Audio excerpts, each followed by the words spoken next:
Hi കൂട്ടുകാരെ, എൻ്റെ ഈ ചെറിയ വീഡിയോയിലേക്ക് എല്ലാവർക്കും സ്വാഗതം. ഇന്ന് കർക്കിടകമാണല്ലോ, അതുകൊണ്ട് ഞാൻ ഇന്ന് അമ്മയുടെ ബലി ഇടാൻ വേണ്ടിയിട്ട് നമ്മുടെ തൊട്ടടുത്തുള്ള ധർമ്മശാസ്ത്ര ക്ഷേത്രത്തിൻ്റെ കുളത്തിങ്കലാണ് പോയത്. കുളമാണ് ഈ കാണിക്കുന്നത്. കുളത്തിൻ്റെ വെള്ളം നോക്കിക്കുക, നല്ല കളറല്ലേ. അപ്പം അങ്ങനെ കയറ്റിറക്കമൊന്നും ഇല്ലാത്തത് കൊണ്ട് നല്ല ഇതായിട്ടാണ് തെളിഞ്ഞാൽ കിടക്കുന്ന വെള്ളം. നമ്മുടെ ഈ പരിസരമൊക്കെ നിങ്ങൾക്ക് ഇഷ്ടമാണോ?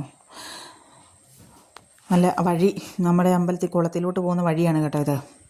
അയ്യോ, ഭയങ്കര പഴുവഴുപ്പായിട്ടാണ് കിടക്കുന്നത്. നല്ല കുത്തനെയുള്ള ഇറക്കമാണ് കേട്ടോ. ഇറങ്ങി വരാനായിട്ട് ഇച്ചിരി ബുദ്ധിമുട്ടാണ്. അതുകൊണ്ട് വലിയ പ്രായമായവരൊന്നും ഒത്തിരി തന്നെ വന്നില്ല. തിരിച്ച് കയറിപ്പോരാനായിട്ട് വലിയ കുഴപ്പമില്ല. കുത്തനെയുള്ള കയറ്റമാണ്, എന്നാൽ പോലും നമുക്ക് അത്ര ബുദ്ധിമുട്ടില്ല. പക്ഷേ ഇറങ്ങി വരാൻ ഇച്ചിരി ബുദ്ധിമുട്ട്. 5 മിനിറ്റും കൊണ്ട് ഇറങ്ങി വരേണ്ടടുത്ത് 15 മിനിറ്റ് എടുക്കും ഇറങ്ങി വരാനായിട്ട്. അത്ര പാടാണ്. ഞാനും അതുപോലെ ഇച്ചിരി കഷ്ടപ്പെട്ടാണ് താഴെ ഇറങ്ങി ചെന്നത്.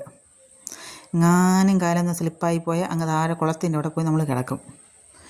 എൻ്റെ ഈ വീഡിയോയും പരിസരവും എല്ലാം ഇഷ്ടപ്പെട്ടാൽ ലൈക്ക് ചെയ്യുക, സപ്പോർട്ട് ചെയ്യുക, സബ്സ്ക്രൈബ് ചെയ്യുക.